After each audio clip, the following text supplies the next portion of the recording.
అందుకోసమే నిన్ను కిందికి దించేది వాళ్ళే. బీసీల పరిస్థితి ఇట్లుంటది. సోదరులారా, బీసీ యువకులారా, మీరు బీసీలుగా గర్వపడండి. మనం big class.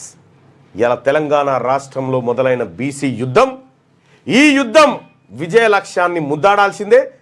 Jayashankar sir Telangana ఉద్యమం సమయంలోనే క్లియర్గా చెప్పిండు, బిడ్డ తెలంగాణ ఉద్యమం జరుగుతుంది, తెలంగాణ ఉద్యమం తర్వాత మళ్ళొక్క ఉద్యమం పుట్టాలి, అది బీసీల ఉద్యమం పుట్టాల్సినటువంటి అవసరం ఉందని జయశంకర్ సార్ వెనకటనే చెప్పిండు. అదే ఇవాళ రాజుకుంది. కాబట్టి బీసీ సోదరులారా, బీసీ ప్రజలారా, మనమంతా అప్రమత్తంగా ఉండాలి. ఎక్కడికక్కడ బీసీ టీచర్లకు కూడా, మీకు కూడా శిరస్సు వంచి ఈ ఉద్యమాన్ని నిర్మిస్తారా, సంపుకుంటారా, మీ చేతుల్లోనే ఉంది. అది చాలా జాగ్రత్తగా వ్యవహరించండి అని చెప్పి మీ అందరికి తెలియజేస్తాను. ఇక రంగరాజన్ గారిపైన దాడి చేసిరు, వాళ్ళని కఠినంగా శిక్షించాలి.